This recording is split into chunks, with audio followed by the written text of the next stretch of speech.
Into you today. We're gonna start this stream off a little bit different than we do usually. Usually we have a nice little countdown timer and stuff, and we're rocking and rolling while I'm doing all the background stuff to get the stream started today. Today we're just gonna jump right into it. We're gonna do very similar to what we did yesterday, which was go around the blockchain and the social media sphere, YouTube really, and play different cryptocurrency, DeFi, degen, is what we like to call them, call ourselves, degen investors in the cryptocurrency space that like to participate in DeFi. So we're gonna be going through those ones. It's gonna be a little bit more like a podcasty talk show type thing or whatever for this first morning part. I'm gonna be playing some of my favorite folks. We're gonna be listening to some stuff. I'm gonna be playing most of it in 1.75x speed. So be on the lookout for that. TikTok plus crypto music partner. Oh, he's super late on that. Why is he just now? Whatever. All right, let's get it going. What's going This on, first man? one's gonna be Stunna Breezy. He is on Delirium. This guy went over to everybody's actually fucking with Delirium. Really? How many tokens are there in This Delirium? your boy, Stunner Breezy, baby, coming to you live with another one.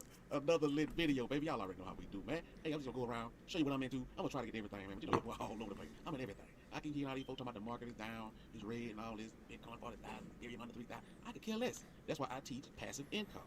I show you what I'm doing because I'm creating passive income all over the place. So I could care less. You know what I'm saying? Rub my hands together like Birdman, baby. But you know, before we get to all that, you know we gotta do, man. You know we. You gotta stop it for the song, though. You know what I'm saying? For the song, we play it for the song. Stunna Breezy song, though. Uh huh. Uh huh. Yeah. Boy said just look at the crab, look at the chops. Okay. Okay. Okay. Okay. Woo. Okay. Woo. Okay. Woo. Uh-huh. Ja. Ja. Ja. Ja. Ja. Ja. Ja. Ja. Ja. Ja. Ja. Hey. Okay, he's actually wanting to get into some like, some other shit, but I do like the song. If you know Stunner Breezy, and you're like, it's always cool to see other people get their recognition in some way, even if it's just from like, community members or something. It's not like really mainstream. It's still cool. It's cool to the community.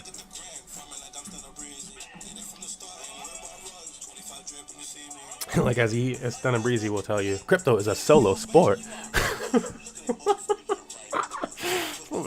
Crypto is a solo sport. I don't know what y'all want from me. I'm like, bro, for real. Like, you can tell people, but you can't do it. What a way to get the day started, baby. Let's get to it. We're gonna start jump on this Matic first, man. I don't too much from the Matic, but you know what I'm saying. I got something new over here. I just got in this yesterday. Ain't no referral link in there. Just call Delirium, man. So I'm saying, check old farm. I mean, where I'm at. Let's get on in there, baby. I'm gonna pop these up on screen And for I you jumped guys. into this one because Because I do know these look farms. like it's verified all over the place. It's got the old Palladian audit. He didn't know Review by about this? Rug Doc. Got the KYC with the low risk. See, that's what I'll be saying, bro. This is what I'll be saying, like Stunna is an OG in this shit.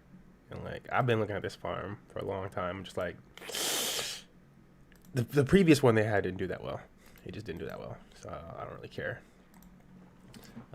But it is what it is. If he's interested in that shit, I'm gonna put this on the screen for you guys so you can actually look at the farm while we talk about the farm at least.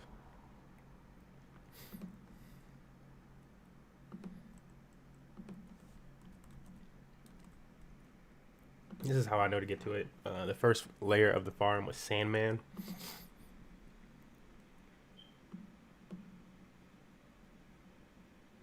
Pretty sure it's all underneath the same one, yeah. And they go into Delirium.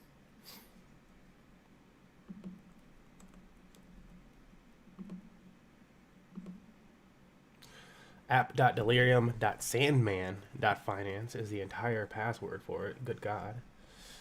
I think this is Matic. I should already be logged on to Matic because I've been doing some hex stuff. There's some hex stuff on Matic now. Yeezer. So we over there. We hit 4 million TVL. They just opened, so that's that. That's cool, I guess. Market cap 1 million, 4 million TVL. Yes, so 1/4 of the market cap. How many tokens? There's 500,000 of this token. New Delirium per block is 0.6. So It's going to go down fairly slow, but it's not going to go down really slow. And then what would matter here then would probably be the farms. I'm going to turn that thing off in a second. Let me stand up in a second. But we want to check out these farms and see what they got for APRs. Yeah, ETH and USDC, so that's 3% a day.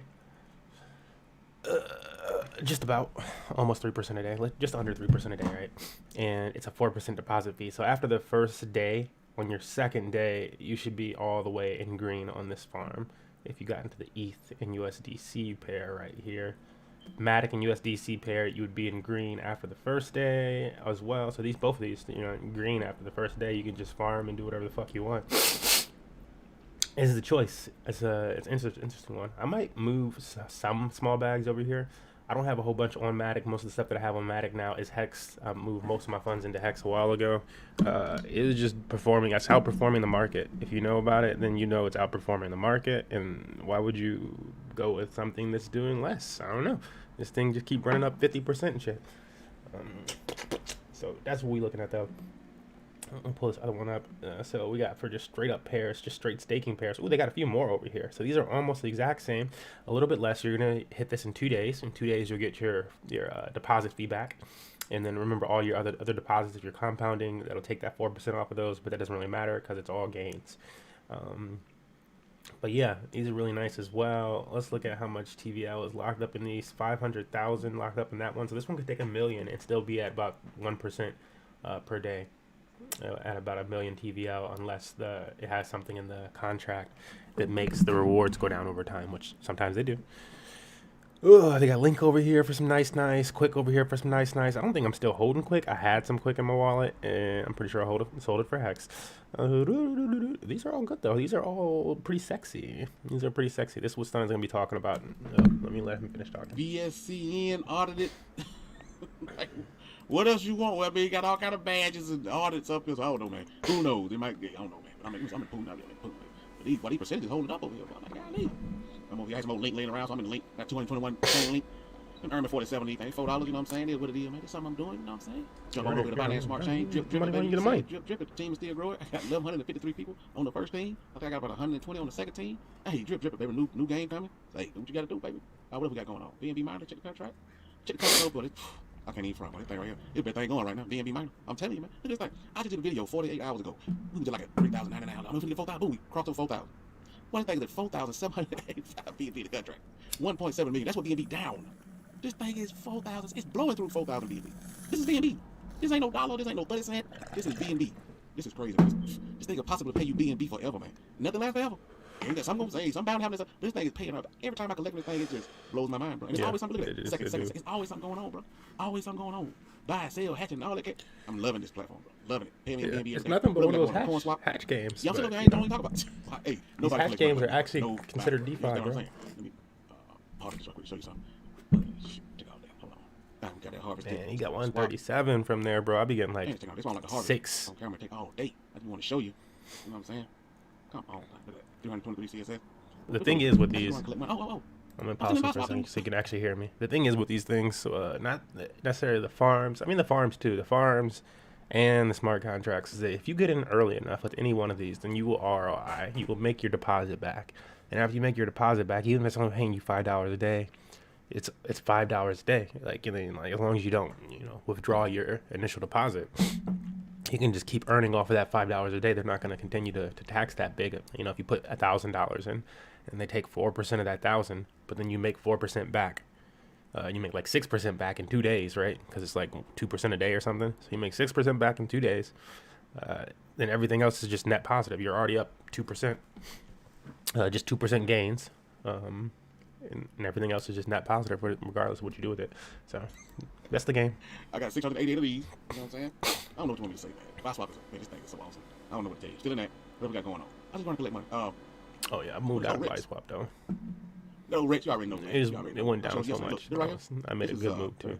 I went into 70 BNB right now. I can walk away from the platform right now with 70 BNB. Actually more than that, because I got 1 million Rex. I got 1.1 million Rex. Even if I scrape, I got about 700,000 I can scrape. You know what I'm saying? That's another 20 BNB.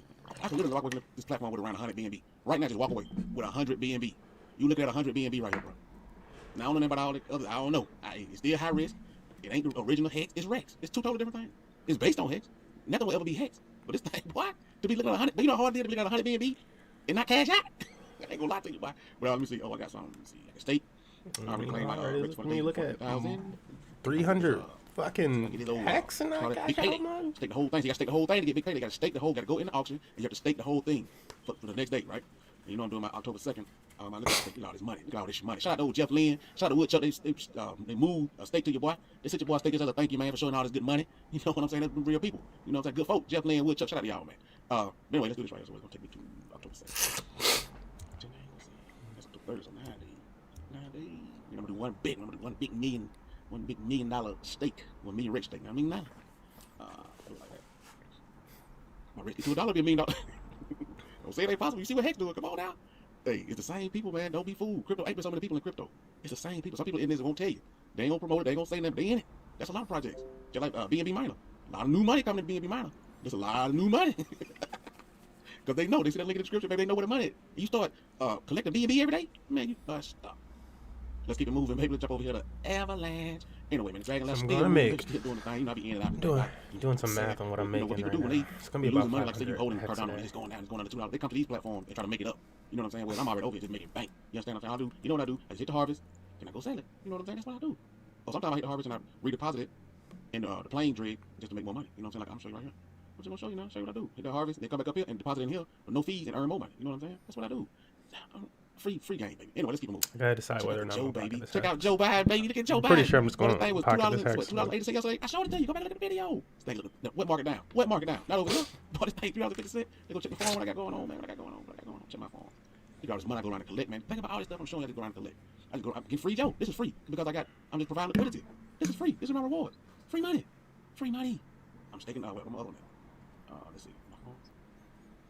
No. I said my farms. Catching farms. Well, my farms. That's all I care about. I'm over here. I got to eat in the AVAX. You know, there's more money. You know. I'm trying to make shit so that I got to collect on blockchains. Like, none of them. I think if I collect Drip, Hex, Phantom BNB, that's like 50 plus 200, 150. At least 250. I think I got to collect everything like 2 days. If I collect it from everything for like 2 days out of the entire month, that should pay rent. And the other day, I can do like a half a day or a day, and that'll pay bills. I think most of the bills. I might have to do 3 or 4 days out of the month. But that's what I'm looking at right now without compounding at my current limits. Sorry I sound so nasally and shit like that. I'm a little stuffed up in the mornings. I'll be having rough mornings. But it's looking kind of good right now, man. If the market goes up and this shit becomes $1 a day, yeah, that would be sad. I've affected more lives than anybody. All of them combined. I ain't even through yet. I go around and collect later on. I'm in with Frost over here. Or $1 a hex. A little key. Go check that key. My key got more AVAX. I'm making 669% over here. Just go around and collect 2-3 times a day, man. Harvest my little coins, go sell them. That's what I do. Let's keep it moving. Let's jump over to Solana. I got my Solana USD right here. I'm collecting these fees. Look at this volume, baby. Look at this volume. Look at the volume. In 24 hours, 144 million. Look at this 7-day volume. These are the fees every 24 hours that pay out to people who's staking right here, man. Look at the fees. Come on, bro. Trying to give you free game. I ain't finished. Come over here. Roll out. See that dude? You know you're going up there now. Yes, bro. I'm getting raised. I'm getting harvest those. Get them 8 harvest those. Get all this money. Hey, there's like no point in being on a blockchain without earning something from that blockchain. Because like over time, you know, you could have a Bitcoin type of situation or Ethereum type of situation, which is like, you know, Ethereum was like $20 at one point, and people were using Ethereum for whatever the fuck they're using it for. The time the crypto kitties and stuff comes out, Ethereum's like $90. People using Ethereum for whatever they're using Ethereum from. What's Ethereum today? $3,000? You know, and some people invested in stuff that's paying them out 1 Ethereum a day. You know, which was only like $20 or $90 at the time. And that's like, you know, decent money. But now with Ethereum up to $3,000, and some people were making 1 Ethereum a fucking day from previous investments and stuff, like that becomes a lot of money. It becomes enough money that like every few days you can potentially buy a fucking property. Like that's crazy. So I'm gonna now do Atlas, just harvest and go sell. Keep it going. I ain't finished. I got more. Let's go over here to Apex, to that fabric. Come over here. I got more. I'm earning 550% right here, 367% right now. What I got right here? I got 1,900 fab to claim. What else I got right here? I got 195 Apex to claim. Bruh, all this money every day, bruh. Every day. I don't know who you watch, who you listen to. They ain't making you money like me, bruh. But anyway. All right, that was Stunner Breezy. That's my boy. I like to listen to Stunner because that's the boy. How do minor contracts work? Question mark and hex. So listen to this video. It's gonna So be a good what's one. going on, guys? So This guys, is Barter. This is Ray from the Bartertown Conglomerate. The channel is the Bartertown Conglomerate on YouTube and other places. You'll know because it's this dude from an anime. I forget his name. I've only seen clips from the anime. I haven't watched the full thing. It's like the North Star or whatever. Where the dude just beats the shit out of people. Apparently the story is really good. Ray, I talked to Ray for a little bit, and he's like ecstatic about the fucking story of that anime. So I gotta watch it at some point. video, the one to rule them all, the hex miner, over 254,000 hex, over $100,000 in less than 24 hours. Yeah. Over $100,000, $140,000 in less than 24 hours. Your boy found it at $50,000 and showed it to the stream. Get at me. If you in there, you up. And you gonna ROI in like 10 days. Plus it's just paying you what you thought it was gonna be paying you. Like, that's the beauty of it. Like, it's doing what it said it was gonna do. You're probably gonna make more than you thought within the first month. You're welcome if you jump Miner in. contract, the fastest growing miner contract. We're gonna get an update on that. Also, the second best miner out there, arguably the first because of the USD. Over $400,000. The BUSD mentor. We're gonna take an update and look on that, and I'm gonna thoroughly break down 400,000 how in these a few contracts days, are but this one's 400,000 in a few days. It's been almost a week for BUSD mentor. Let's be real, right? It's almost a week for BUSD mentor, but it is still really short. It's a short amount of time. Almost 400,000. The hex. This is what's so special about the hex one. Then hex contract has done half of that in less than 24 hours. Son, what the Smurf? The fuck? That's a lot of money flowing in. sustainable, right? Because there's a lot of confusion out there. We're gonna have a go-to video on how these contracts are sustainable, and also a look at anti-ample, guys. This is a project that's dropping, and it could definitely be a banger. We're gonna take a look at that, and also a look at our favorite passive income platforms, including our daily drip network airdrop. So stay tuned. Anti-Ample sound interesting. Ample is a interesting token in its own. Hold on, I gotta put the screen down so I can read this So message real guys, quick. shout out to Anti-Ample, and I'm going to talk about the Hex Miner and the USD Minter Oh. in a few. But first, guys, Anti-Ample now. With this particular project, guys, a lot of, big time promoters got contacted. I got contacted, and some other guys. So you're most likely going to see an ambush of different videos. So when it comes to like that sort of promotion, guys, I think that a lot of times those kind of projects will moon, right? So this is on the Ethereum network, guys. So make sure you guys understand that, right? But as much as we don't like the gas fee situation on Ethereum, Yeah, we don't. a lot of these tokens moon on Ethereum because there's just more money flowing around on Ethereum versus any other blockchain. I mean, that's the inevitable, right? The whales play on Ethereum, right? So a decentralized token created for the crypto community, right? So Anti-Ample is one of the most evenly distributed tokens on the Ethereum blockchain. Anti-Ample began with a token supply of 1 billion, right? Anti-Ample's rebase function has decreased the supply by this amount. Additionally, by that amount, currently in the Ether burn addresses, right? So 70.90% of the initial supply is gone forever, and at least 1% of the total supply will be burned every week. So this is like a restoration project, right? A particular token that had great tokenomics, right? Did its thing at one point, but then the project got abandoned. So what this developer is doing, he's grabbing this token, restoring the project, and not as far as where the direction that project wanted to go, but he took the token and then created a staking dApp for this particular token, right? Pretty bullish. So check this out. Anti-Ample was created by an Ethereum whale as a fair launch token for the cryptocurrency community. 75.25% of the supply was burned, locked up, etc. Vesting contract, all of that. You guys can read the details on that. Anti-Ample is also hyper deflationary. 70% of the entire supply has already been burned. The total supply was initially that amount. We read that. So what's going on with this? What's the roadmap? Getting smart contracts audited, right? Marketing campaign, which we're doing right now.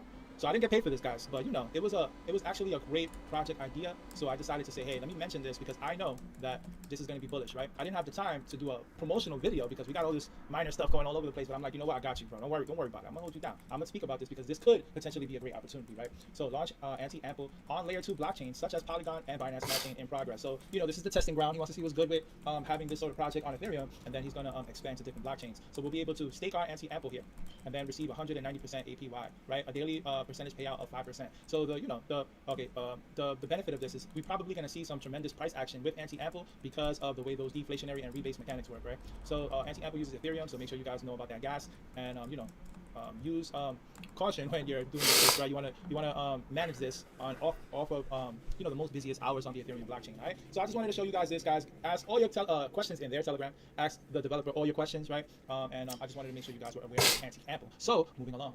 So guys, shout out to Crypto Miner and shout out to BUSD Minter. Shout out to also Phantom Miner and AVAX Miner. Those are my favorite contracts at the moment, guys. At the moment, right? Everything else, you might win some, you might lose some everywhere else. But the best contracts, guys, right now, when it comes to these miner contracts, also, of course, the one who gave birth to them all, the BNB miner, of course, right? Of course, the mother, right? This is the bomb. This is the absolute beast, right? But that's another one, okay? But as far as the other ones, guys, keep it clear. Don't stray, all right? Don't stray. Don't go over there. Don't go over there. Hex Miner, aka Crypto Miner, BUSD Minter, right? Phantom Miner and AVAX Miner, right? If you want to go Matic Miner, that's up to you. If you want to go into USDC Miner, Minter, that's up to you. But I'm telling you the best ones, all right? Now, Ray, what's going on with the Hex Miner? Bro, in less than 24 hours, we have over $110,000 in the contract, right? And what you guys got to understand, the upside to this contract is going to be astronomical because there's a lot of Hex whales, right? There's a lot of Hex whales, right? And they're looking at this contract, or the word is getting out, right? The word is getting out. So I think that this is going to be a multi-million-dollar contract, right? And this is the evolution of ROI staking dApps, right? This is the evolution. Before we had 10% in and 10% out platforms, but those are dope, right? I'm in Gangster Finance. Gangster Finance does that, right? It's an excellent platform. But this is the evolution of those platforms, right? I'm gonna explain all of that. So guys, over 250,000 hex in less than 24 hours. Amazing, amazing, right? And then BUSD Minter, clutch. You know I love stablecoins, right? You guys know, if you listen to the channel, I'm the stablecoin king. You always see me, right? If you guys watch, I got my stablecoin bag ready to jump into an ape, right? Always. So having a printer, a BUSD printer, and I'm on Ethereum right now, so I can't show you, my $1,000 a day that I'm making here, right? More than that, probably $1,500 a day that I'm making here. Let me see, where am I at right now? Remember, I compound last night. Matter of fact, let me show you, bro. I'll show you, right? That's not the right wallet. Let's go to the other wallet. Let me show you real quick. So compound last night, wake up today, 647 in my briefcase, right? So what's that mean? Another 8 hours, that's another 1,200. Another 8 hours, that's another whatever. Do the math, right? Guys, these contracts are so excellent. So Ray, how is that sustainable? What if you claim every day? What if this and that and the third? I'm gonna explain it to you right now. Because these contracts, right, they don't allow you to abuse them, right? Because you have to have a combination. Yeah, that's the of problem. funding People be and abusing compounding, contracts. Right? That's why the stablecoin one, this one, Like when a new farm comes out, it would be more sustainable if people would split their bag. If they would take some of the earnings. Also, what up, Ray? I see you on the channel. Is there a chance the Axie Infinity game will go higher on the value of SLP? Oh, definitely so. Yeah, there's definitely a chance the SLP will go higher. It's like at a low right now, like at a return to like a recent bottom, like a previous bottom like level. I'm pretty sure if we looked at SLP. Let me look at it on the chart real quick.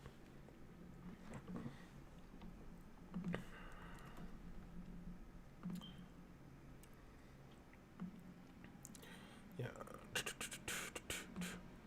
What's its all-time low? Is 0.003 over 1 year ago. So we did not go to the all-time low. We are on a downtrend in the 90-day. This is what it looks like. Oops. I wanted to stay in that 90-day frame. Okay, cool. There it goes. Okay, so we're in this 90-day not downtrend frame, basically. We had this peak. We had a double top, which formed a, what do you call this? Kind of like a bear trap, I guess you could say, or a bull trap. Excuse me. That's what you call it when you go up and you trap bulls. And then there's a dead cat bounce. That's what you want to call it. And so we go over. We then form basically what you call in crypto an M shape, which is when you get these two big tops, which signals a bigger downside. And so we get that bigger downside, and it's continued to go down from that. You could say this is leg 1. A, B, like 2, C, D, like 3, E. Nope, and we're gonna go two cycles then. 1, A, B, C. I don't know, maybe D, and then E. Okay, so we should be turning back up soon here, I think. Honestly, that's just my personal opinion. I could totally be wrong. I'm just going off like, trying to like number the fucking, or letter the different legs of this thing and see how much longer we can hit downward momentum. But also, as you can see here, I said we were going toward the recent bottom. And so the bottom before we did this entire climb up is down here at 0.3 or 3 cents. So I would not, if it breaks beneath 3 cents, then I would start to panic. Like, oh shit, they need to fix SLP. Like, then they would need to fix SLP most likely. But currently, you see, we were breaking down all the way to it, and we stopped. It would not go all the way down to that market state, 2x above that low, actually, almost. And then it's trending back upward. So this could be the bottom, honestly. This might be the bottom for SLP around this, especially if we hit this 3 cent range. It would be a total reset of everything, and then you could expect us to like almost only be climbing upward, maybe sideways or upward. So I'm expecting in the long term with SLP, I'm expecting it to either go sideways. I would not imagine it to go underneath its current valuation, but I could see it going sideways and then making some run-ups. And so people that are stacking SLP for a while might see a nice little gain from that, and then yeah. But that's what I'm anticipating with SLP. I'm anticipating somewhere around this 6 to 8 cents range. Maybe climb back to this 10 line right here. This is 10 cents, so climb back to the 10-cent line, retest, because that's where our next resistance is. If we're looking at thing, it dropped off so much so quickly when you see this type of line that this becomes what's known as resistance. And so that's around just under 10 cents. And so right now we're at 6 cents. We could go up about, what's that, 30%? So looking at a 30% SLP gain before we meet resistance, that's going to be nice. For people jumping in SLP right now, it's kind of bullish, in my opinion. When people realize how this works, this is going to be the new bank, right? Because we'll be able to have stable coins whenever we need it, right? And then the game theory behind Hex. Remember, Hex already has that sort of, long-term mentality where it's like, you don't want to cash out. You want to see Hex go to the moon, right? You want to cash out dividends, right? When you stake on Hex, right? Remember, you're earning 40% interest. Yeah, to be honest about the SLP earnings, it's only returned to where it was like at the beginning of the year. It was around 6 or 8 cents at the beginning of the year. And I was like, oh shit, it's like 6 or 8 cents. I might have to start playing this game. So it's only back to around that level. It's really, again, that's why I was like, it kind of just reset. It reset to almost back to where it was before its hike up. It stopped somewhere around this level, around the level of level of resistance, just under that resistance level. And so it's playing around that line. It's going to play around that 10-cent line, I think. Right now we're seeing the dip beneath that, but if it dip beneath, it'll probably dip back up and test that again. It's just a year, right? So that's what I'm looking at. You stake for X amount of time, you try to get the most shares, right? And then once your stake matures, right, there's different strategies. Everybody has a different strategy, right? But a great strategy is to sell the interest that you made and just restake your Hex, right? Your initial principal capital. So, that mentality in the Hex community is one where don't sell your Hex. That doesn't make sense. You want to sell your interest occurred and then, have income coming to you forever, but always keep your bag, right? So that saving mentality should be applied also to the crypto miners, right? The crypto miner is going to allow you to accumulate massive amounts of Hex over time, but you don't want to just be abusing it and cashing it out, and you can't because the contract is not going to let you, and we're going to break that down now. So what I want you guys to understand, crypto miners bare bones right now. The dev, we made it in a rush, not me because I'm not the developer, but the developer made it in a rush because I knew that this was going to be a banger, and I didn't want nobody to get to the, to beat us to the punch, right? So, and no better dev to make the platform than Robin, because Robin is a humble dev, right? We're familiar with him because he made this platform. If you guys aren't familiar with my channel, right? Subscribe to the channel. Welcome to the Bartertown Conglomerate. Make sure you join the Telegram and you can speak to the community that we've built, right? That we built, the community, the Bartertown Conglomerate, right? So he made this platform called OneCoin Finance right now because I'm on Ethereum. If I compound right now, I'll make an extra $1.50 every day.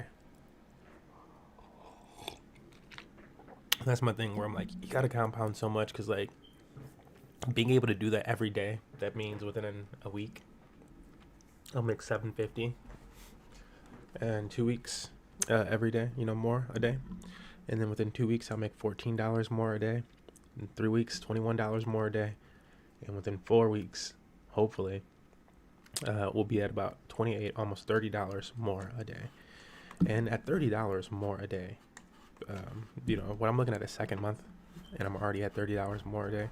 I'm like, I'm gonna do it again for the second month. I'm gonna be cashing and this and that. But by the end of that second month, that should be like another 100. It should be like one day of withdrawal for rent at 2 months time if this thing holds up. And this dev's other platforms have held up for that amount of time. All these other minor contracts have held up for that amount of time. Well, the ones that these are based off of, I can't say all of them because a lot of them are brand new, but the ones they're based off of have held up that amount of time. So we'll see. It's an interesting play. Hopefully it works out. I forgot that fucking thing is still chirping. I thought I hit that button. Give me a second.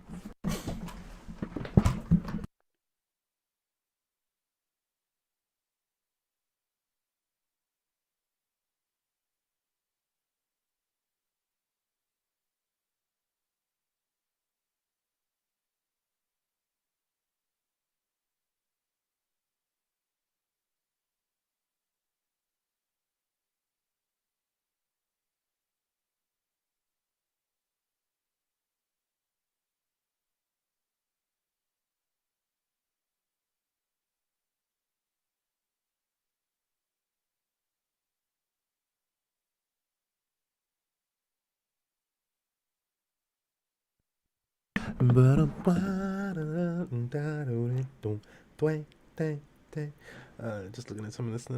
Meet the new 007, Lashana Lynch on Lockdown London and being proud to be black. No, they really did it. What?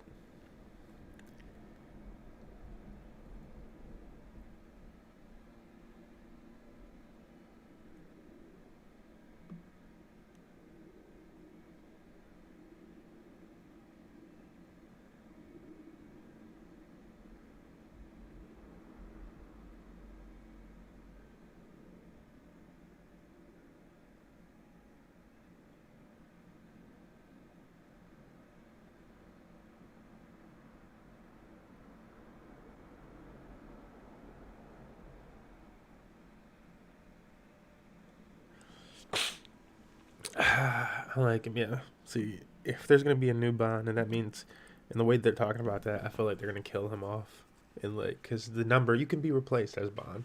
It's like, it is a role like that where you can be replaced, but we know the story and stuff like that. Why would you swap it over to a fucking female? You're gonna, guys, I don't know if I agree with that. I think we should just like let Naomi continue to have whatever the heck her 00 number is, and then follow her. That would be cool. Oh my god, why was I about to call the new 007 agent LaQuisha yesterday? And the new 00 agent is Lashana. Son. Oh my god. I don't know if that's her real name or not. That's just funny. But you can go to my other videos and I break down Mooncoin. So he's made this platform. This platform is still going a couple months in, right? And then prior to this platform, he made another platform on Tron that I also promoted. So I'm just making sure that you guys understand that, okay, I have a track record with this dev. This dev never tried to scam. This dev always was honest, and the people within the community can also vouch for how they've dealt with him because he's always been a humble dev, right? So, you know, if I'm gonna put my confidence in a dev, it's gonna be Forex Shark, right, from Drip Community. It's gonna be Andreas from GatorSwap, right? And Gator Vault, and it's gonna be Robin, right? That's my top 3 devs right there, right? And a couple of other ones. You know, we're not gonna leave them out of the equation, right? A couple other ones. So, with all that being said, guys, let me show you the balance of the BNB minter. I didn't even get to show you guys the balance, right? Real quick, let me show you this balance, bro. Real quick, look at that balance, $429,000. Amazing, right? Amazing. So, Ray, how is this sustainable? How is this sustainable? Remember, we have already proof of work, right, from the BNB minter contract. The BNB minter contract is 7 months ongoing, right? 7 months ongoing. It started out very slow, right? Because people looked at it. It was a bare bones looking UI, but behind the car, you know, when you lift up the hood, it's a damn race car, right? So it's like the track record of what these contracts can do has already been proven, right?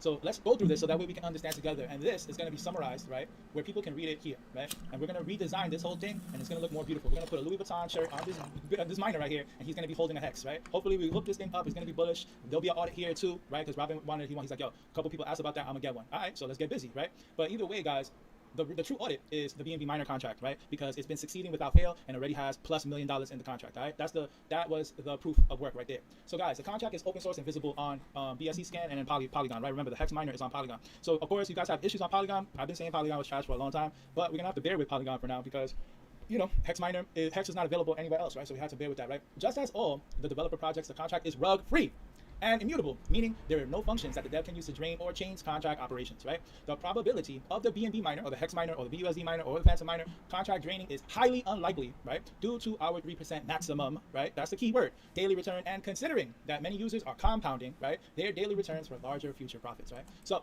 BNB miner is for users who want long-term profits and sustainability. So remember, when I say BNB miner, guys, insert hex miner, insert BUSD miner, Phantom, and whichever one you're on. It is not for people who want to instant profits that ultimately wreck others, right? So a lot of the speculation is like, oh, 3% a day, that's going to drain such and such. Oh, if a whale comes in, he's going to drain the whole contract. No, right? Those things have been combated, right? This system that was created here prevents that, right? So let's keep reading. BNB miner is not to be confused with farms, right? Miners are not bought, they're hired, and therefore cannot be sold. Once miners are hired, they work for you indefinitely, providing you with an unlimited amount of BNB at a starting rate of 3% daily. Our algorithm allows every participant to profit handsomely, no matter their strategy, but it will not allow any single participant to have an unfair advantage over other participants. It's truly a beautiful thing. While the BNB miner algorithm makes sure that all participants receive their fair share of rewards, it also favors the most supported participants through its compounding, right, option, aka hiring more miners. So this contract is going to reward you for compounding rather than abusing it and claiming.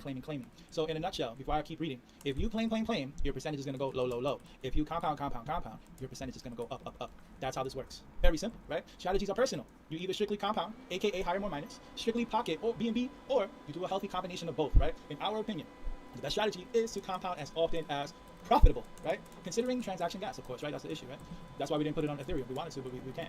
Once you're happy with your daily, weekly, or monthly results, take profits as often as you see fit and simply continue compounding the rest, right? Because remember, that's the game theory behind the hex. Hex, you don't need it right now. You put it away, you stake it, and you take it out, you know, shave off some interest, sell that if you need it, and then you continue to grow your hex back. That's why these contracts are fire, right? BUSD, that's good. The BUSD mint is going to act as a clutch, right?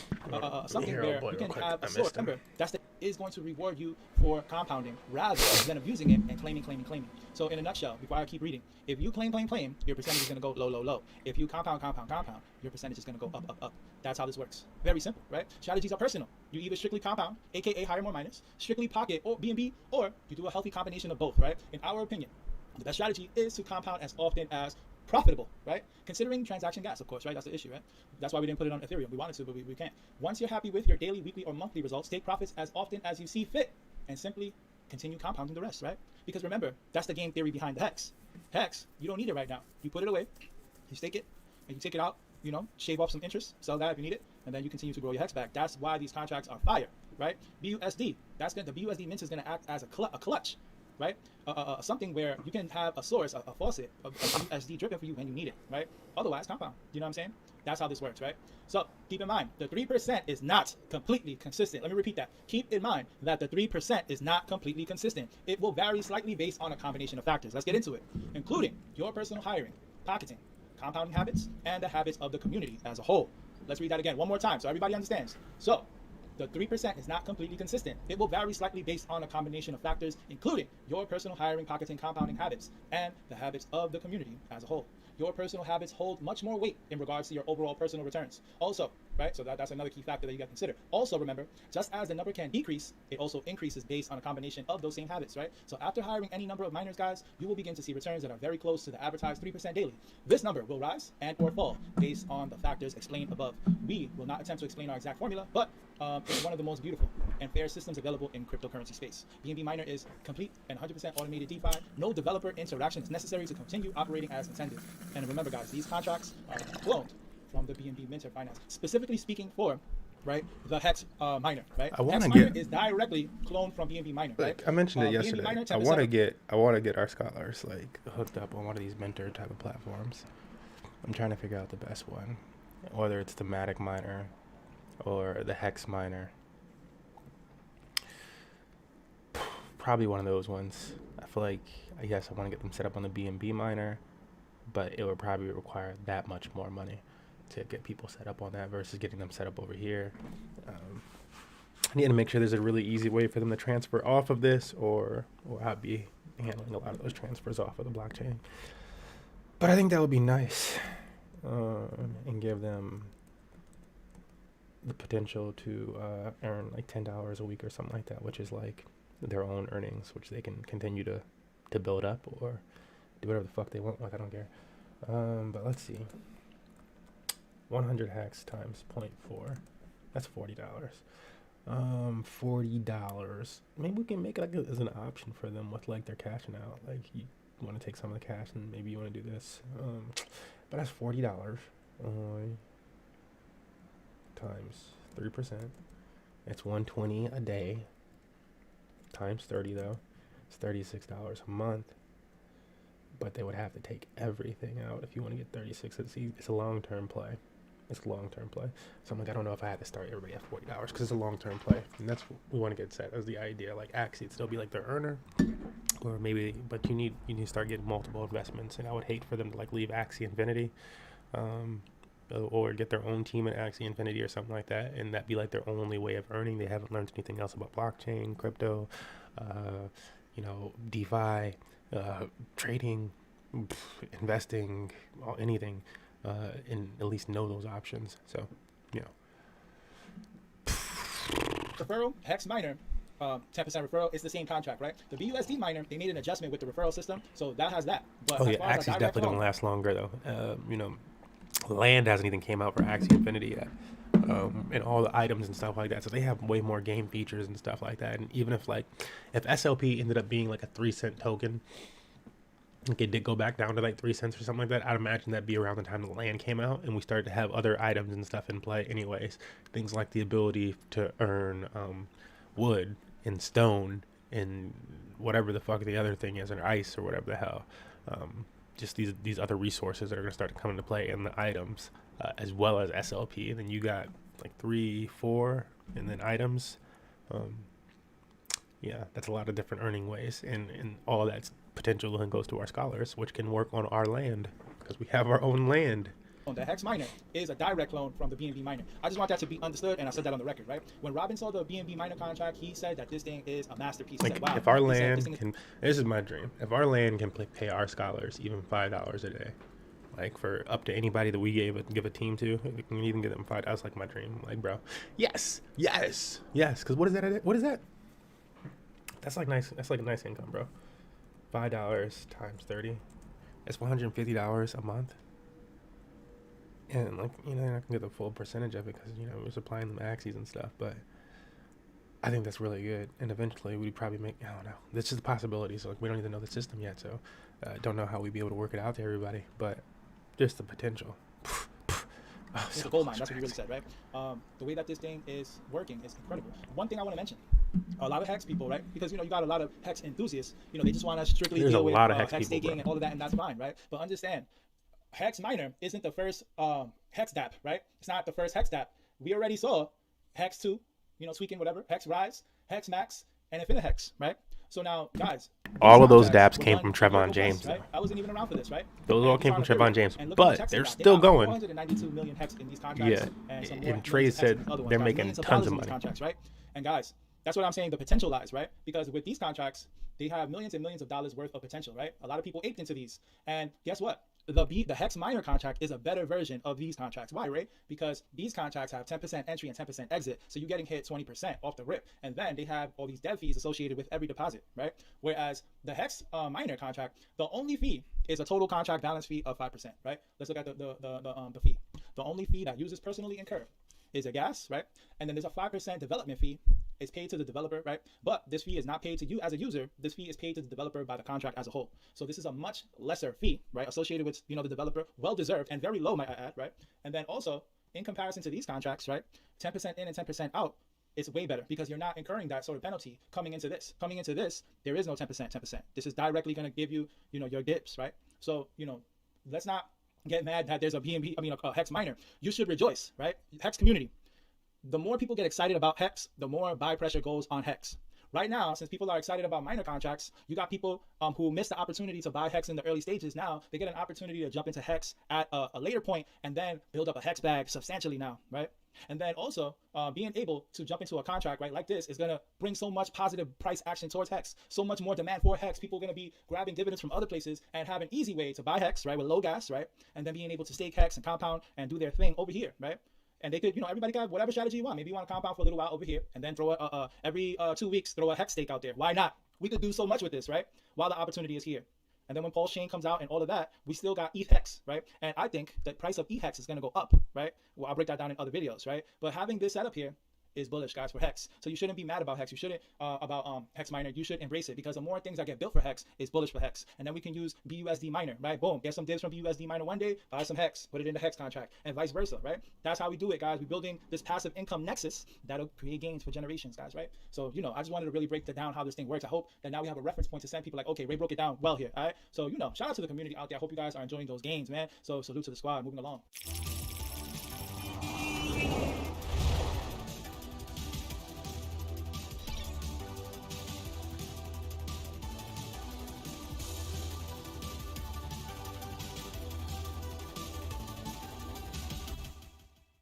So guys, shout out to the squad out there. Shout out to the Drip community. Shout out to the Road Warriors squad out there. So before I get to Drip, guys, salute to the Drip community, of course. But first, I want to make sure that I let you guys know I'm going to start giving away mature 555 stakes, right?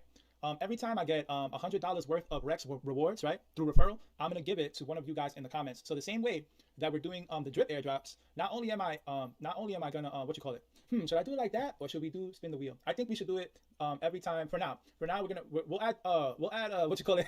We're gonna add Rex to the wheel later on. But I think that a better idea is for us to do. I'm gonna send you guys $100 555 fully mature with T-Rex and full, in its full glory stakes every time I reach $100 USD value worth of Rex in the in the referral. All right.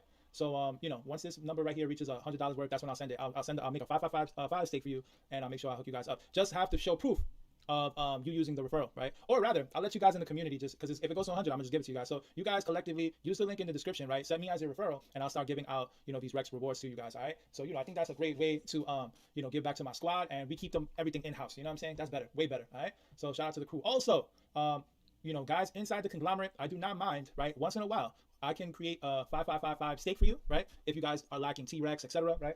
But I'm not gonna be doing it every day. You know what I'm saying? I'm not gonna be advertising it all the time. But I do not mind, creating a stake for you when I get the time, once in a blue. Hit me in the DM, and we'll work it out once in a while. All right? So and every day, once in a blue moon. All right? Shout out to my squad out there. Also, guys, today's the 22nd, WWE Finance, right?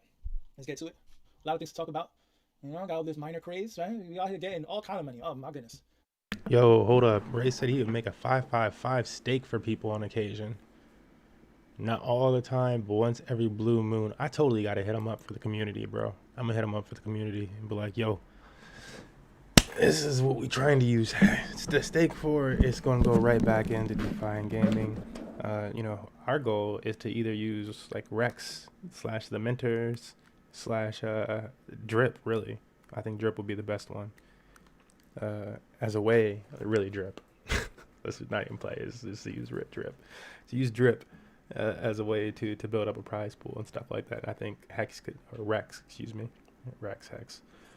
be a really nice way to get into that. But a Ray size 555 stake where you're able to scrape that like 2,000 Rex off and distribute rewards, that would be the move, bro. That means we could do daily giveaways. We could do fucking, I don't know, just huge prize pools. When we gotta do huge prize pools, that's for sports. That's like $500 for us. It's like a huge prize pool for esports. But this dude pulling thousands of dollars a day. He like, that's nothing, bro. No. Probably though, honestly. Like after you get used to a certain level, then you're like, that's not really a lot. I need more than that. It's like, do you? I guess I wouldn't be trying to give it all up at thousands a day. I'd be giving up decent though. I'd be like, all right, day 1 I pay rent and everything else. Day 2 I secure the next few months. Day 3 giveaway funds. Day 4 we go back into compounding. That would be me. 12 miles every week is what I mean by Jesus.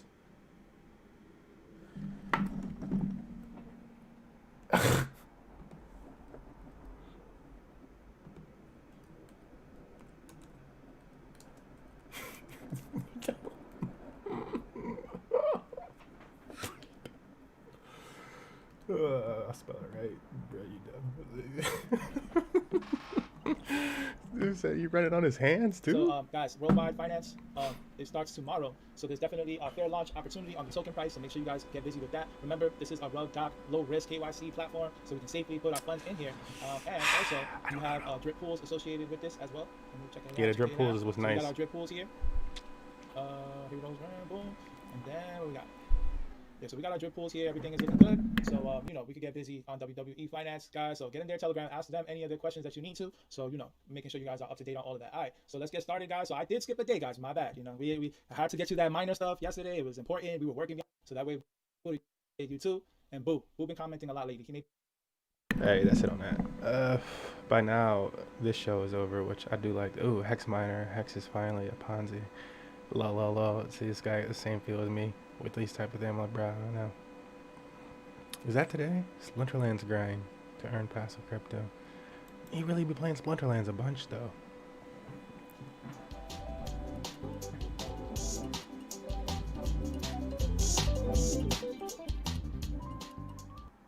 By the way, now when I get emails, I got an email the other day from somebody at Jesus. SoFi, and they literally, in one sentence, just put the lawyers. Let's see what it's There are talking about. questions about the Fed's conflict of interest policies and the oversight of central bank officials. So what exactly does that mean? It means that nobody They is talking claiming about that you Ripple? broke the rules, but a lot of people are saying maybe the current rules shouldn't be the rules. So what we do know, according to this article, is that Jerome Powell held between $1.25 and $2.5 million of municipal bonds. They were just a small portion of his total reported assets. He's really, really rich, so this is actually a small amount. While the bonds were purchased before 2019, so way before the pandemic, they were held while the Fed last year bought more than $5 billion in the muni bonds, including one from the state of Illinois, which was purchased by his family trust in 2016. So let's stop here, time out. Jerome Powell first. Two important things. One is my understanding of kind of doing all this research with the best business research team, the best in the world, is Jerome Powell has a family trust, and that family trust, he is not the one that's actually making the decisions, right? And again, you can One second.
All right, let's get back to playing this thing.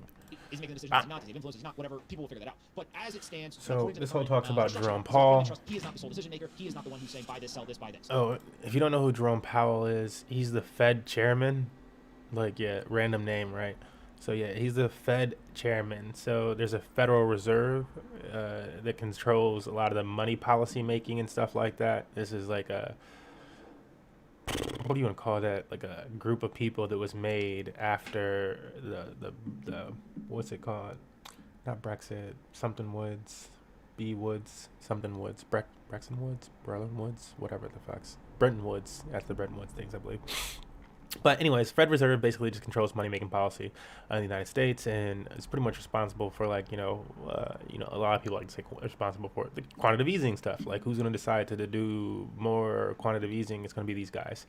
And so the problem here, or what the Pomp is pointing out, again, this is 1.75 speed, so you gotta put your ears on, and after a few seconds, you really tune in. But what Pomp is pointing out here is that Jerome Powell, the same guy who a few months ago went on record as saying that nobody in the United States economy was suffering from the COVID pandemic financially because nobody had come up to his office and mentioned that they were suffering from the COVID pandemic financially. This guy has this type of feeling about things. He's also extremely wealthy. And he had some $1 million worth of his money locked up in bonds. The same bonds that when the United States started to do quantitative easing, the Fed Reserve started to do quantitative easing after the pandemic, the same exact bonds that they started to buy up heavily. They bought up, like, so as they enter all this new money into the economy. So I guess they give $2,000 to people that did this or that, right? And everybody's like, yay, that's great. But where's the rest of the money go? The vast majority of the rest of the money went into the stock market, directly buying up certain stocks, and then bonds. They buy up certain bonds.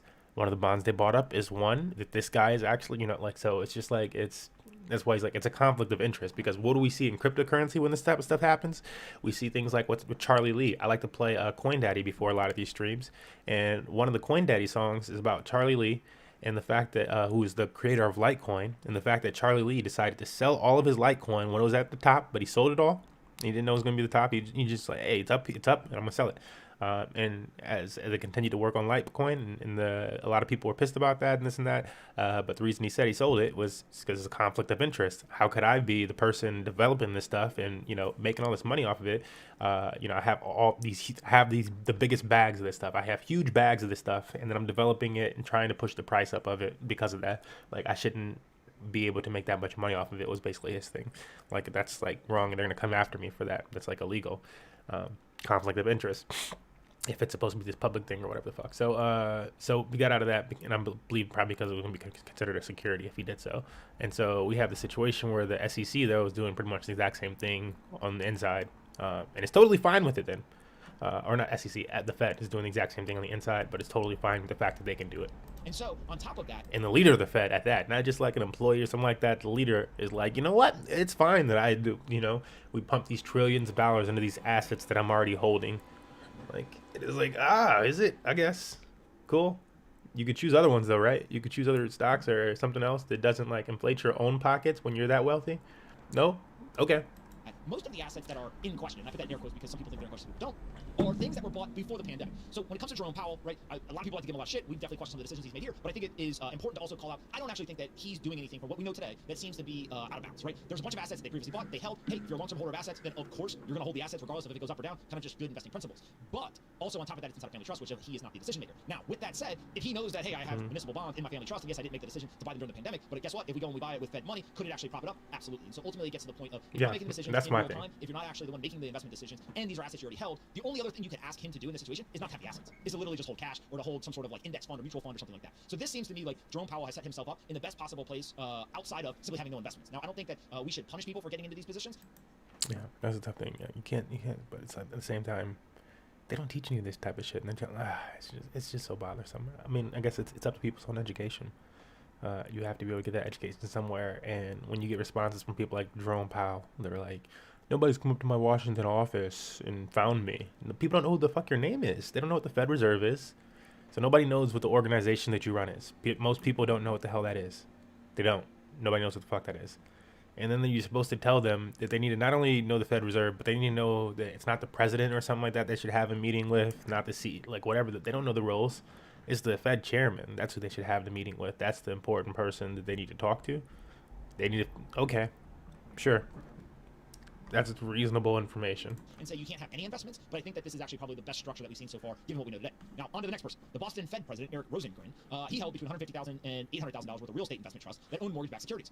This is the part that gets a little crazy. He made as many as 37 separate trades in the 4 REITs, while the Fed purchased almost $700 billion in mortgage-backed securities. Now, going back to Jerome Powell, comparing these two. Jerome Powell is allegedly not the one making investment decisions. We have no reason to believe that he's actually day trading this stuff or making kind of frequent trades.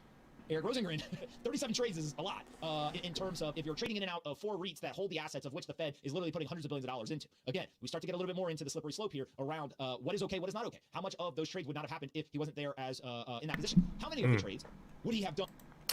So the Fed leader is like in a situation where his family's just making money off. His family's making money off of it. He's making money off of it. Boston Fed, so Fed broken down into different branches and stuff like that. Boston Fed President Eric Rosengren, whatever the hell, held $150,000 and $800,000 worth of real estate investment, trust and owned mortgage-backed securities. He made as many as 30. So these are like the bonds that that the government's pump. This is the stuff the government's pumping the money into. And why we're seeing the real estate go up, because they're pumping money into it. And what happens when they stop pumping money into it? And normal people don't know why the fuck it's going up. They're just like, it's just going up. It's just going up because it goes up. They're like, no, it goes up because they just force money into it that they just printed out of thin air. He made as many as 37 separate trades in the 4 REITs, while the Fed purchased almost $70 billion in MBS. So this guy, though, who's at the top of the Boston sector of the Fed, made a bunch of trades back and forth. So he's like, oh, it's up. Okay, we're going to do what? Okay, we're going to do this. Like, he's doing like, and this guy's actually doing like insider trading, if you ask me. That's like sketchy. But he ended up not doing because he's in the position. Maybe he actually historically did 100 trades during this time frame, and now he only did 37, so he's actually brought down his trading. There's a lot of context missing. But again, I think people get really uneasy when they see somebody doing 37 trades of assets that the Fed is pouring so much capital into. So let's keep going. The Richmond. Yeah, that's really, really sketchy, bro. That's really sketchy. Because that's almost 700 billion. That's almost a trillion. That's almost enough to make Bitcoin itself a fucking like an asset strong enough for like if it wasn't over a trillion market cap, it's enough to have pushed it over the market cap alone. And this guy, yeah, you knew, and you're making trades back. I don't know. It just seems sketchy to me, like the shit that they allow over here, but then they like crack down on people on Wall Street and other places and stuff. Meanwhile, you're doing like the sketchiest fucking shit, knowing how much money you're pumping into stuff, and you're not putting that information out to normal people to be like, you know what, do this right now. That's not the case. There was a time in America where they did like really push stuff like that because when they were starting those programs, but that's not the case. President Thomas Barkin, he held between $1.35 million and $3 million in individual corporate bonds purchased before 2020, before the pandemic. They include bonds of Pepsi, Home Depot, Eli Lilly, and the Fed last year opened a corporate bond buying facility and purchased $46 billion of corporate bonds. Now, here is what I end up thinking about. One, if you already held the assets, it ends up being a lot less kind of concerning, right? If you bought the assets before the pandemic. Okay, maybe that's fair, maybe that's not, but I just think psychologically people are like, okay, you already held this thing, you didn't make any different investment decision, and so it is what it is. If you're actively trading during the pandemic, nobody can fault an individual investor for doing that. That's how you end up reacting to the market. But the problem is that when you're doing that and also having an influence in policy decisions, that's where people get uneasy. So yeah, when you do it, you can't have an influence and be doing that. On top of that, if there's some sort You of need to trust, sell. or some sort You of need to armed sell and be out of that asset. mechanism, again, it may not be perfect, It's sketch as someone may have fuck. concerns about it, but it is better than literally me going into like an E-Trade account and like firing off day trades, right? So obviously, having So it's like, because like if this is okay, what this guy is doing, then it's also supposedly going to be okay for this guy to just sell at the top of whatever the fuck, because he knows when the top is going to come in. This president of the Boston Fed, he also knows when the top is going to come in because he's making the decisions along with everybody else in the Fed. And so if he knows when the top's coming in, he's going to be one of the few people that can actually sell on time, the same way he was one of the few people that knew when to buy and what to buy. And so he's going to sell at the appropriate time and as much as he has to, and then buy up again, I'm sure, at the low. And other people that don't know this information are going to just ride it or whatever the fuck happens to them. That's wrong. It's fucked. It's fucked. And like the fact that you can just pull this information, but like we're not going to complain about it because it's the Fed. Like, no, they're doing the exact same stuff that they shut Wall Street down for. some sort of at least appearance of distance between the policymaker and the assets they own makes it much better. I think the big thing that people end up getting really, really worked up about is when they see folks actually day trade, right? Or frequently trading assets that also the Fed is buying at the same time. That to me feels like they're like, I don't know if that's really what we want our policy officials to do. Yeah, when you break this down, right, Jerome Powell, if he does have a trust and if he can't, if he doesn't make any investment decisions on that trust, that's totally fine. But as we said before, no one is unbiased, right? They may not have let this influence their decisions on what they do with the policy, and they may not have even thought about their own financial situation, gain, loss, whatever it may have been. But look, they know in their own mind what they own, what they don't own, and they're making decisions that both affect themselves and our nation financially. So we're going to see. But yeah, obviously actively making trades while you're kind of deciding what to do is a pretty big red flag. All right, before we continue moving on, I need you guys to hit the like button. Let's go. We're behind today. I need you, ticket, entry, price, smash the like button. Let's get to 500 likes real quick here, and then we're going to continue. We're going to talk a little bit about what everyone else is saying. The industry experts totally agree with them. I'm like, you don't want to hurt yourself, but yeah, you're not gonna better your position. I apologize. Instead of just hold it, bro. Like, what are you doing? Joseph, man, you're making this shit hard, man. I'm just like, it's disgusting. This dude is fucking ill for doing that. Like, they don't have any policies in place for their fucking managers and stuff to like not let them do that. We just like, in a similar contrast, Rarible, I'm pretty sure they fired their guy that was just front running trades and doing that type of shit before they put them on the market. But this guy is doing it in the Fed at the highest fucking level of money making decisions. And like, it just seems, what? How are we going to do it to an NFT app? Like, you know what? You're worth too much and it's not, but we just can't have that here. But when it's like the highest level of authority, then fuck it. Okay. Your last name, the name of the organization, real hard. We gotta go work at Google. Yeah. Just we need like super simple stuff. Yahoo! All right, so Joseph said, quote, the ethics here look bad. They should have known better. Once you lose that moral authority, it's a problem. I think it's a very, very good point, which is regardless of if you're actually doing something wrong or not, the appearance of it is much more important in some way, because everyone historically has thought of these institutions as having that moral authority. They're always trying to do the right thing. They may not always be right, but they're always acting in good faith. Yeah, which is worse? If you lose the moral This authority, dude that's where very quickly the confidence game gets shot. doing that shit, or the dude on Rarible. I don't think either is worse. I think they're both in the wrong. It's like, fuck, like they both know. It's both no. It's a both need to be fired. It's sad, but you also get more scrutinized after the fact, right? So then every decision you make from there on out is heavily scrutinized because they know you've done something wrong in the past, whether it's true or not. It's a credibility issue. The next quote that we have here comes from Christopher Whalen, the chairman of Whalen Global Advisors. I appreciate you, Christopher, made this real simple for me. He said, quote, keep in mind, they already have trading rules they imposed on banks, for example, and yet the Fed's governors don't live by those same rules. After Dodd-Frank, the post-crisis banking reforms, every agency in Washington tightened up little conflicts like insider trading. And yet the Fed is somehow exempt from those rules. They look ridiculous. Now, we're getting a little bit more spicy with what people are saying here. I think this is a very fair point as well. So one is, once you lose the moral authority, there it becomes a problem. Second is, if all of a sudden there's a ton of rules that everyone else in the industry has to operate on. Everything I was just saying. But you as the policymaker don't have to do it. Again, they look ridiculous, right? Not my words, his words. But I think that so I'm like, how you going to set up these rules that everybody else has to abide by? How can you put businesses and people in jail for this shit, but then you're allowed to do it? You're doing it. You're doing it at the highest level with the most money, more money than anybody's ever seen injected into the market, and you're doing that. How are you allowed to, like, what? Excuse me? We got movies about you locking people up for doing that type of shit on way less levels. What is this? Exact same people that'll come and lock them up are doing that exact same thing now, though. So that's ridiculous. I think that this is a problem. And so my guess is if they move and they make rule changes, regardless of how severe the rule changes are, people will say, okay, these are heading in the right direction. They may not like the rule changes, they may not think they're aggressive enough, but at least they feel like, hey, the Fed is listening, they're actually changing stuff. But I think this is a very fair point where people say, look, if all of a sudden that other people are having to live by these new rules and every other agency in Washington tightened up little conflicts like insider trading. Side note, the fact that we're calling insider trading little conflicts is pretty crazy to me. Like, maybe it's a big conflict if you're insider trading. But the point here about the Fed is somehow exempt from those rules doesn't actually sit well with people, so I think they're going to have to end up making some changes here, right? Yeah. No shit. Look, how are you going to say the Fed, like, is that, like, what do you do? They mentioned, like, yeah, they mentioned it in that damn article right there. Like, yeah, the is insider trading a conflict of interest with the federal government? Like, it's just, dude, what kind of fucking statement is that? People say, okay, these are heading in the right direction. They may not like the rule changes, they may not think they're aggressive enough, but at least they feel like, hey, the Fed is listening, they're actually changing stuff. But I think this is a very fair point where people say, look, if all of a sudden that other people are having to live by these new rules and every other agency in Washington tightened up little conflicts like insider trading. Side note, the fact that we're calling insider trading little conflicts. Little conflicts like insider trading. Little conflicts, like if they tightened up little conflict, like insider. Wow.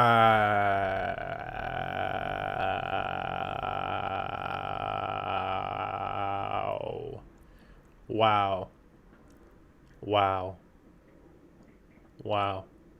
Every financial movie where they lock somebody up is about insider trading.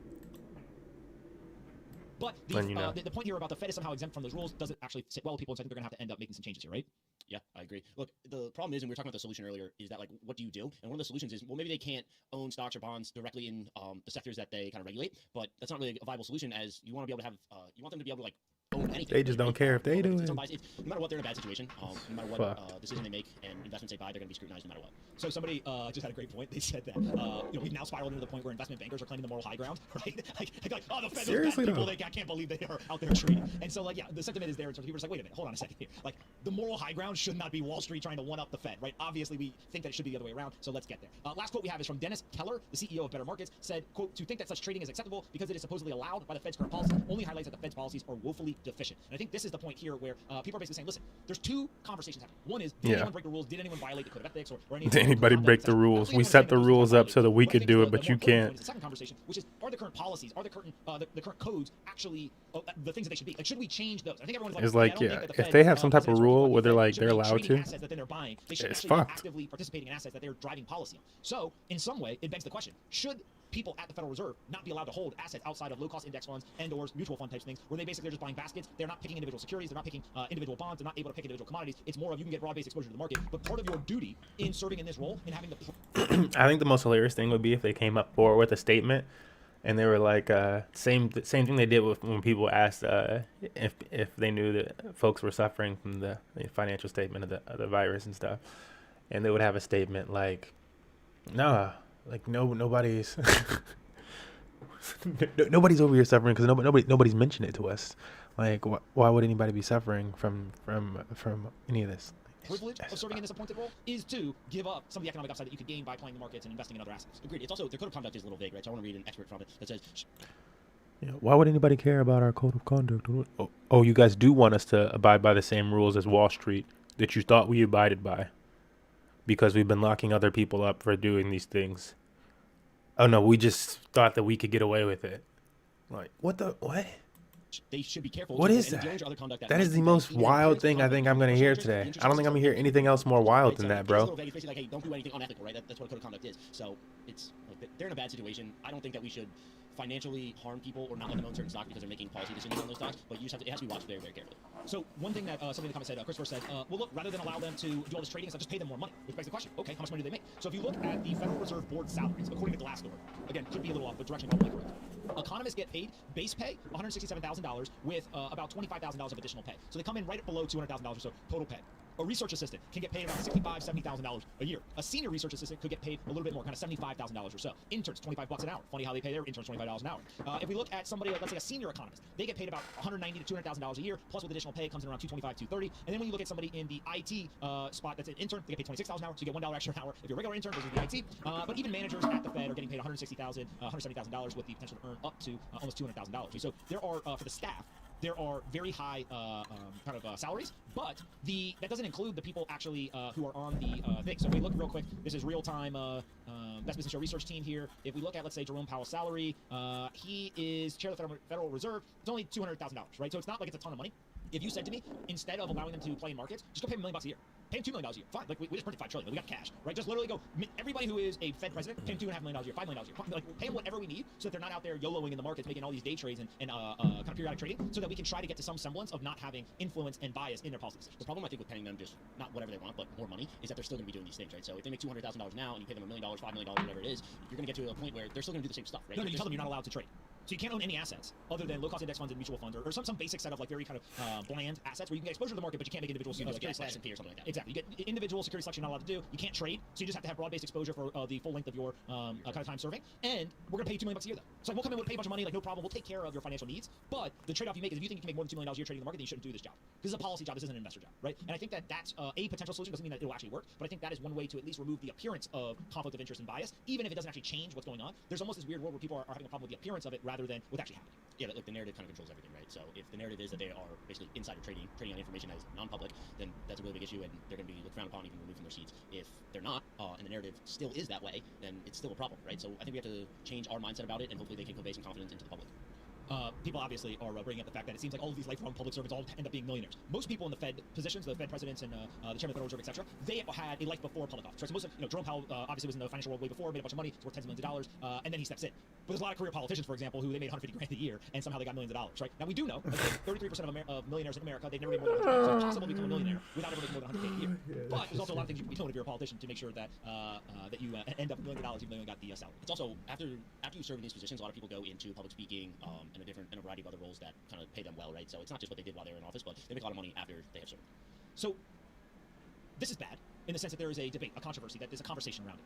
But it could be way worse, right? When we talk about improprieties in our system, most people are thinking about, oh, are they trading assets and maybe they're influencing their policy decisions? Bad.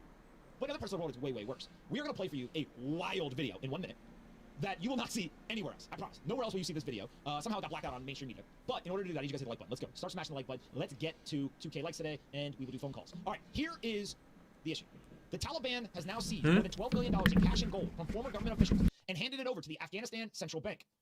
What? Yes, that's what has happened. Is the Taliban has gone to the homes of former government officials, and they have found $12 million.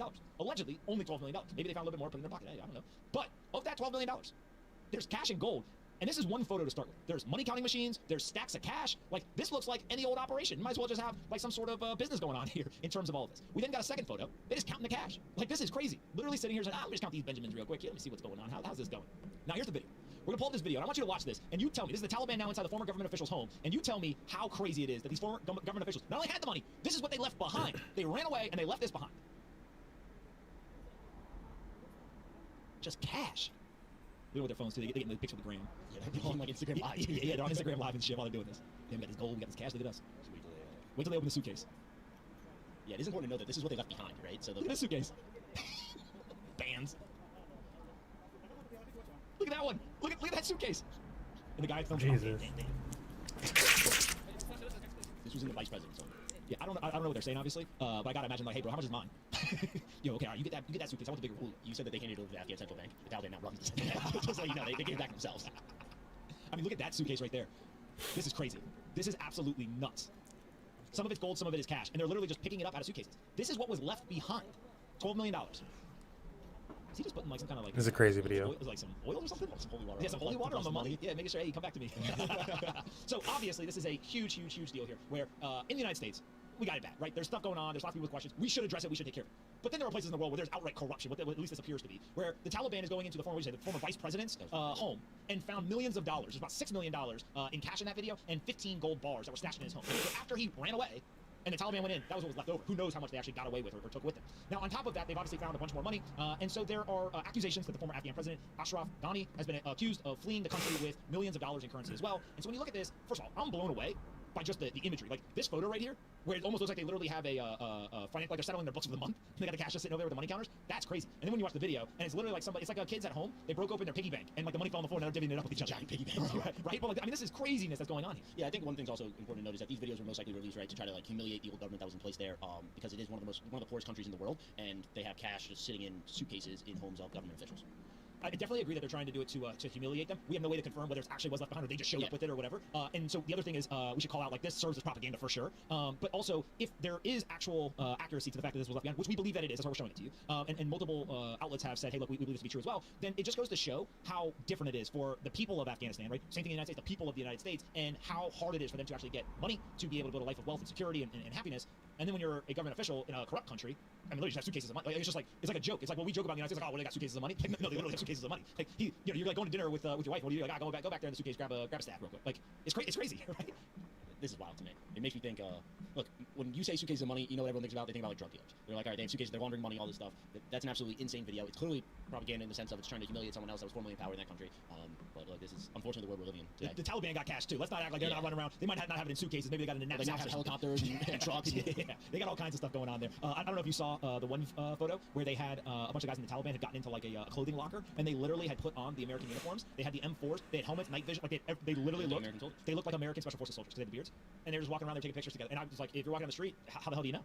Yeah, it's pretty crazy. The one video that I thought was wild was they went in, they found a gym.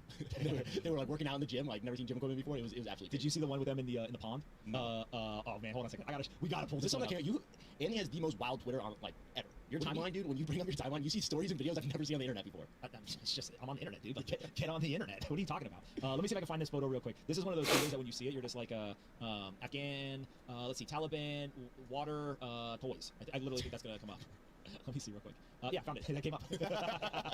The Afghan water toys. Hold on, give us 10 seconds here. We're gonna pull this up for you guys. Look, John, I don't think you've seen these yet. These are real photos of what's going on in Afghanistan right now. So obviously, again, this could be them trying to get these imagery out there as like, oh look, the Taliban. Like, how funny is this? But what you have to remember is whether it's they're going and taking money, whether they're doing this now. Like one of these photos, you're literally gonna see a guy on this water toy and he's got an RPG on his shoulder. Like, and you're just like, dude, these are iconic images that 20 years from now, kids will be like, that's not real. Look at this. John, I wish that you guys could see John's face right now. Like, John, they literally on a paddle boat with machine guns. They are literally they got to this place and there's a bunch of water toys and they jumped in them. You guys want to go for a ride?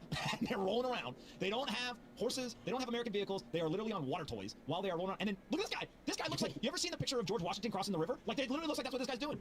It's not that iconic. No, bro, tell me that this photo is not like absurd. That is crazy. Literally, the Taliban, he's in a duck boat or a swan water toy that probably has pedals, which means that his buddies are pedaling him across the water, and he's an RPG on his shoulder. You keep calling them water toys. Well, that's what I googled it. What do you call that? Like a paddle boat? A paddle boat? Okay, so they're paddling along, and he's got an RPG on his shoulder. Like, that is insane.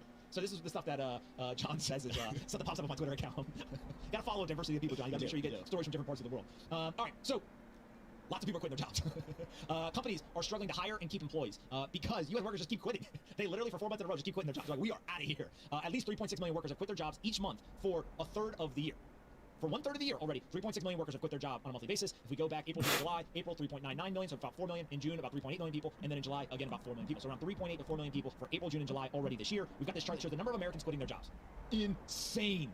Now, what's interesting to me about this chart is that you can see it bottomed in 2009, like kind of end of 2009, beginning of 2010. And then we saw, as the bull market raged on, the historic equity bull market, more and more people quit their jobs, right? People are becoming financially secure. They're leaving to go somewhere else. They're starting their own businesses. Like the economy's rocking. Then COVID happens. We get this massive drawdown, right? The drawdown is actually more severe, or about as severe as the entire global financial crisis. It happens very quickly. And then we get the explosion back up, the recovery in the number of Americans quitting their jobs. And so when this happens, if you look at where we sit today, it's actually kind of right in line where it should have been if the trend had just continued, right? There's almost like no difference between where it was going and where it is now. Yeah, the biggest thing to me about this chart is the severity of the drop in 2020, right? It was so quick compared to the financial crisis, it was a little bit slower, but it also was a little bit surprising that it's not that big of a range. It was 1.5 million people, so it doubled, but now we're at 4 million people, 4 months straight, record high of people quitting their jobs. That stat to me that you said was wild. When I saw that, 3.6 million people quit their jobs for 1/3 of the year every month. I mean, it's crazy. And businesses can't hire people because they literally are out here. Remember, businesses now, 80% of American workers make more than $15 an hour. They're paying all sorts of bonuses. They're willing to give you medical benefits. They're willing to give your pets. Remember we talked about the pet medical insurance? Literally, they are giving out, one of the perks is I will give your pet insurance if you come to work here. And so obviously they are struggling to hire people. They really are trying to drastically increase that pool of candidates, but more and more Americans are quitting their jobs. And so where they're going, lots of different places, but quitting their jobs is obviously happening. And so we got a couple more charts and graphs here. The quit rates are at or near records across a variety of U.S. industries. So you can see overall, absolutely all-time high. Congratulations, world record. Great job, folks. Great job. Americans quitting their jobs. Amazing. Retail, all-time high. Congratulations. Great work. Nice, nice, nice. Also, healthcare, social assistance, world record, all-time high. But accommodation and food services, not an all-time high. So actually, in terms of historical kind of context, the food service industry is not nearly as severe as, let's say, healthcare, retail, or the overall charts. Now, what I find very fascinating is healthcare. In a time where we have a public health crisis and everyone is kind of working really hard trying to make sure that people are safe from a health standpoint, we have the highest rate of people quitting in history, right, from the healthcare industry. Yeah, well, I think it's the strain that has happened over the last year and a half. That has just really taken a toll on people. So the food accommodation and food services makes a little bit more sense to me, as those people are most likely not in a financial position. A lot of healthcare workers probably make a little bit more than the average food worker, right? So just seeing that isn't really shocking to me. Christopher, two good comments today. Said, I quit my job and I work exclusively for the Bitcoin network, making it accessible to the masses. Thank you. Hey, I like that. I like that. All right, we got next one, quit rates by industry sector. This is as a percent of employment, and it's ordered by percent change since February of 2020. So mining and logging, government, transportation, warehouse, all of those are kind of on the lower end in that, call it 1 to 2%. But when you get into leisure and hospitality, retail, manufacturing, you start to get a little bit higher, or really leisure and hospitality and retail, much, much higher than most of the others. And then obviously professional and business services, which is very interesting to see kind of the white collar crowd also quitting their jobs at a very, very high rate. And so when you see the comparison between February 2020 and July of 2021, I think that in this chart, there's only 2 industries where more people were quitting their jobs before the pandemic than they are now. Mining and government. Hear what I just said. In all of these industries, there's only 2 industries where people were quitting their jobs more before the pandemic than after the pandemic. Mining and logging, and the government. People in the government are quitting their jobs less today than they were before the pandemic. Every other industry, for the most part, more people quit today than they did beforehand. How you want to read into that, you read into it yourself, but pretty incredible. All right, with wages on the rise, more U.S. workers are quitting their jobs as well. So obviously, wages are going up. That our average hourly wage continues to drive higher. Some of that is very much a continuation of the existing trend, but the correlation here has to be mentioned because you can kind of see that we're back now above where we were pre-pandemic quits, but also we are higher from an average hourly wage as well. And so people don't see on the right side of this chart here, wages are measured in dollars per hour. That average hourly wage is over $30. Pretty high. Yeah, I think this also speaks to that people aren't as incentivized as they were earlier, and they've been optimizing lately within the last year or so more for flexibility, that remote work, all the things that we talked about, rather than, hey, just pay me more. And if the wages are going higher, you would think they have more of a financial incentive to stay, right? If I'm getting paid $20 an hour, right, where this chart basically goes back to 2018, I was getting paid $27 an hour, kind of eyeball it there, I'm not a mathematician, but you can look at it a little bit. If I was getting paid $27 an hour, and all of a sudden now 2-3 years later, I'm getting paid $31, I should be more financially incentivized to stay at work. I'm not going to retire, I'm not going to quit, I'm not going to leave, I'm not going to change jobs, sectors, or whatever. I'm getting paid more, but still people are leaving. And some of that might just be they made more money, right? I mean, how many people were invested in the stock market? The stock market absolutely ripped, and now all of a sudden they're like, oh shit, I'm rich. Yeah, well, you also, I don't think necessarily you would stay, right? You have more financial backing, right, to be able to do what you want to do. So if you are more financially secure, you can take those risks that you've always wanted to do. You can work on that project that you want to. You can have the ability, if you always want to switch industries or switch jobs, you can go actually pursue that. And also, look, if one employer is offering you one thing, another employer is offering you something better, people will make that jump just to get better benefits. I'm not saying you should do that, but we've seen that happen historically in the last year. We also have this chart that shows the monthly job openings in the United States from July 2020 to July 2021. World record stuff right here. Almost 11 million open roles at the end of July of 2021. So literally, in July of last year, there was about 6 million open roles. We've not almost doubled, but a significant increase to 11 million open jobs. Never been more open jobs in America than today. Don't let the public narrative sway you. Know the facts, be educated. There are more open jobs today than there's ever been. Technology is not killing jobs. Technology is creating jobs. Do not let them tell you that you can't make a living doing stuff. The average hourly wage right now, according to the U.S. Bureau of Labor Statistics, is over $30 in the U.S. economy. 80% of American workers make more than $15 an hour. We can raise the minimum wage all we want. Politicians don't get to drive the actual impacted markets. The free market takes care of itself. As we see, if you work in a job today and you're not happy, leave. Why should you leave? Because there's 11 million open roles and they're willing to pay you way more money, better perks, and also give you all sorts of flexibility like work from home or do whatever you want because they need to fill these roles. And so you got lots and lots of negotiating power, lots of pricing power in the market. You got a specialized skill, they'll pay you even more. That is where the economy is. They can say whatever they want. They can try to tell us all this other information. When we look at the stats, we can see more people are quitting their job today than ever before. Their average hourly wage is higher than it's ever been. And on top of that, there's more job openings in the United States today than there's ever been. World records across the board. Why? People are getting rich and they're getting money from all different places, so they don't need to work and they're making cash, which is a crazy, crazy world to be in. So asset prices keep going to the moon, and every young person in the world. John, what's the barrier for your friends to make investments? What return are they seeking? 100x. Think about that for a second. Most people in prior generations would join the investment world, whether as a retail investor, like kind of an amateur or professionally, and they would say to themselves, man, if I can make 10% a year and I can do that for my entire life, 10% a year compound, I'm gonna be rich. And guess what? If I'm really good, I do 12, 15%, I'm gonna be real rich. And by the way, if I can do 20, 25% a year compounded for 20, 30 years, I'll be one of the best in the world. And if I happen to be 30+%, I'm gonna really be one of the best people in the world. I'm gonna be top 1% in the world. Yeah, Young people today don't care about that stuff. 30% a year, they're not interested. I was talking to someone the other day, and it was like historically for the last 60 years, right? People have basically tried to fight and make that 8% a year, and they're almost happy they don't lose money on some down years. And this younger generation is like 8%. Like, you mean 8% like a day? Savings accounts today. Seriously. I saw, I forget which company did it, but they just announced a brand new high yield interest account. Guess how much they pay? It's like a banking product, like a traditional legacy product. Guess how much they pay? High yield. They were like bragging, high yield. No, but I saw the same thing. 0.4%, less than half a percent. And young people are out here like 0.4%. How about you keep the change of healthy animals? Well, because the average, I saw right under that, they said the average is 0.04%. Of course, yes, it's 10x higher than the average, but young people are sitting there saying, what are you talking about? 0.4%? I literally lose money by putting money in the account because inflation's at 5%. Inflation is literally 12, 13 times higher than the interest rate that you want to pay me into your stupid interest account. And you're also bragging about it as a high yield interest account. So the people, here's the craziest part. I didn't want to go down this rabbit hole, but we're going to go down there. Inflation is 100x higher than the average interest you get in an interest-bearing account today in the legacy financial system. 100x higher. 0.04%. I don't do public math, but I'm pretty sure I'm right here. 0.04%, but inflation's over 5%. You explain to a young person why they should take their cash and put it into a bank where they earn 0.04%, and at the same time, oh, by the way, inflation is 5%. 100x higher inflation to the average interest rate on an interest-bearing account in the legacy system. Of course they're looking elsewhere. Of course they feel like they can't get ahead. They're literally watching their money, metaphorically, melt away in their account. It's insane. And so guess what they do? They go Facts. and when they go and they look somewhere else, 10x people are saying. I don't think that's 10x. I think people are wrong here. It's 100x for the mathematicians at home. I told you I don't do public math, but 0.04 times 10. I don't do public math. Go ahead and do it. Dude, let's do it. Let's see if I'm right or not. I'll be the first one to say I got it wrong, but I don't think I got this wrong. 0.0004 times 10. Yeah, 4%. No, it's 0.4%. So times 100 would end up being 4%. I'm not an idiot. I know what I'm doing over here. You heard it here first. Breaking news, Palm's not an idiot. Yeah, so just so people are clear, the interest rate, the average interest rate is 0.04%.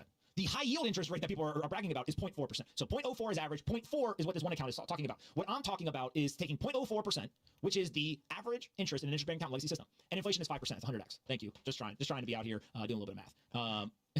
Somebody said, Gonzalo said, bruh, talk about money, but no idea when it comes to simple maths. Hey, bro, listen, I do big boy math. I don't do these 0.04% stuff. I do thousands of percent, all right? If you want to get into thousands of percent, I'm a mathematician. You got these little small, little small decimal numbers like 0.04%. Who even calculates it? No, and somebody's like, oh, you know what I did? The other day, I put $1 into my savings account. You know how much I got? Didn't even get a penny. Like, what? I'm not doing that math. I do real math, real big boy math. I do thousands of percent. Yeah, thousands of percent math. I don't do the small math. I do thousands of percent math. Come on, let's go. Somebody said technically it's 125x. Listen, you guys are being ridiculous today. You guys got all this math going on. But you know what math you're not doing? We got 1,700 people watching the video. We got 900 likes. That's the math I want to talk about. You guys want to get out here. Why don't you guys start doing that? It's not thousands of percent. Get it out of his face. So just so we're clear, somebody, Raymond, thank you. Raymond, obviously, you got a name Raymond? You definitely are a mathematician. You got a calculator at least. He said 5.4% inflation divided by 0.04% is 135x. So sorry, I was wrong. I said 100x, 135x. Thank you. Appreciate it. Case closed. I am the judge of the jury and executioner in the math department. No problem. Keep smashing that like button and let's get it going. By the way, I got a report here. Is this true? We had somebody on the, oh, damn. All right. I don't want to say this, but I'm going to say it, of course.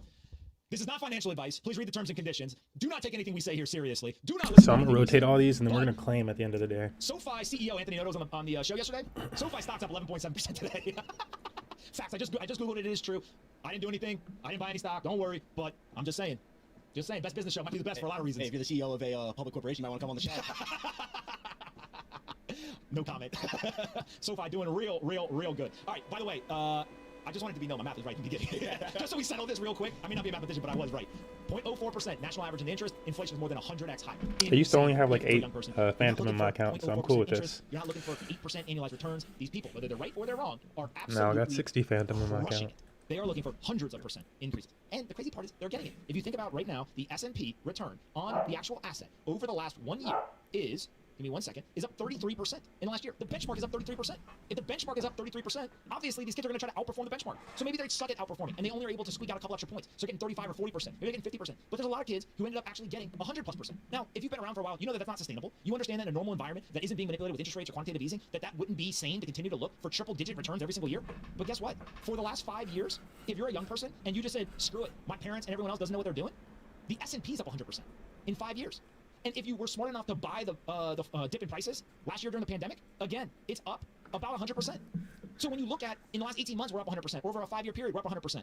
Young people are saying the benchmark's up that much. Of course, they're going to look for some sort of outperformance. And that's where you get this feeling where John once told me, he said, man, all my friends, they don't invest unless they think it's 10x. If you're young and you can hold an asset, it's a great asset, you hold it for a long time, there is likely to be really outsized returns. On top of that, over the last 1 year, Bitcoin is up 314%. We think of Bitcoin as the benchmark in the crypto world. Go. So if you think of Bitcoin as the benchmark in the crypto world, 314, 315% over the last year. Over the last 5 years, up 7,000%. That's the kind of blue chip in the crypto world.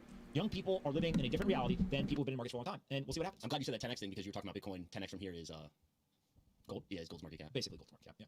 All right, where are we at with likes? Let's go. Press the like button. You guys got us out here doing math. You got us out here talking about all kinds of crazy stuff from the Taliban, doing videos, playing with water toys. Where else are you going to get this content? Nowhere. Let's go.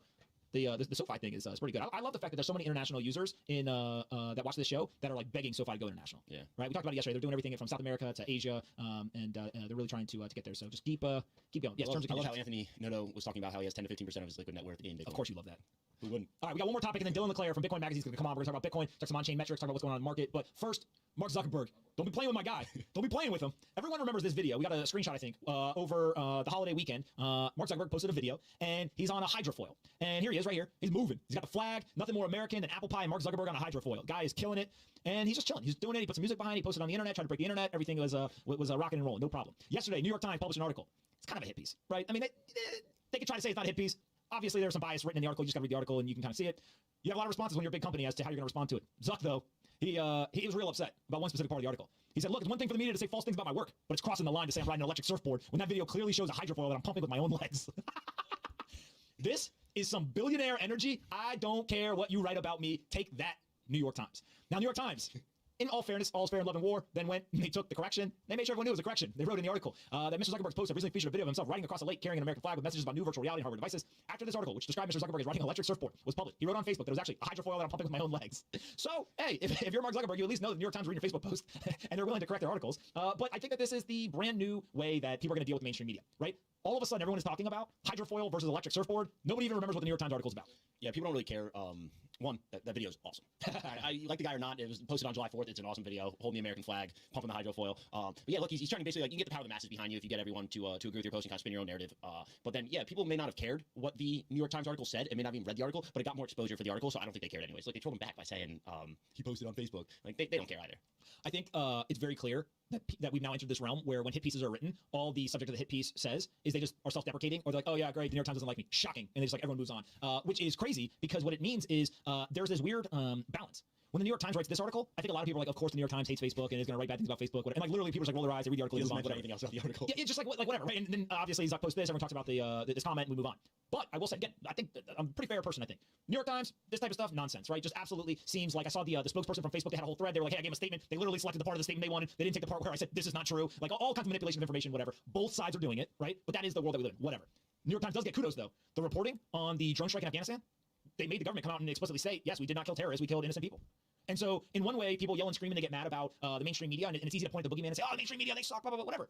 But you can't broadly label all of the work because at the same time, I think there's a lot of people around the world that are very thankful for the New York Times and the work they did on that drone strike. And so when you start to look at this, they're not always going to get it right. They're not always going to get it wrong. Sometimes they're acting in good faith. Sometimes they're not acting in good faith. And we got to be able to have a conversation around the nuance of when it's good faith, when it's not, when it's good work, when it's not. We can't simply just broadly label things because the people who are pointing at the New York Times, they're yelling and screaming, say, oh, these people suck.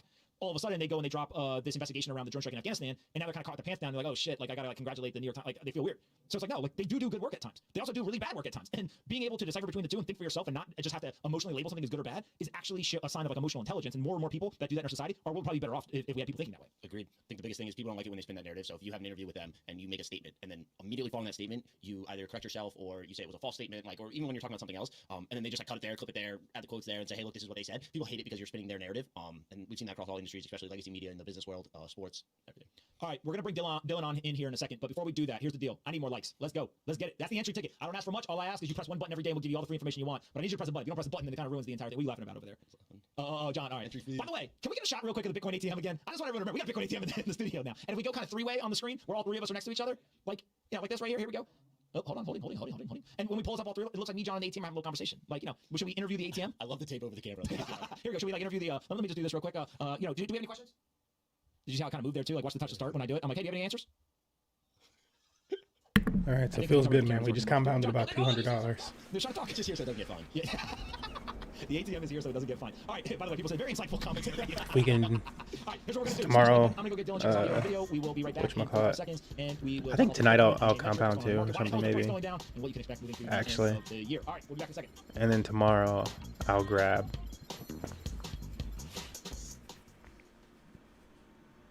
I was thinking maybe tonight I would grab. It's the show that me, Joe, and John We'll see. that we had when we were learning. Now we've got the best partner, which is SoFi. SoFi is one of those platforms that just hits different. Why? SoFi is basically a super app. It does everything from And then over here, I have not been compounding. I've just been and they help you invest grabbing and ETFs selling. to individual stocks, pre-IPO companies, and cryptocurrencies. Use It's the link only below like or go to $2 right now. They're military run. SoFi.com to sign up for a SoFi Active Invest account, and you can win up to $1,000. When you want anything to help you create a better financial life, SoFi likely can do it.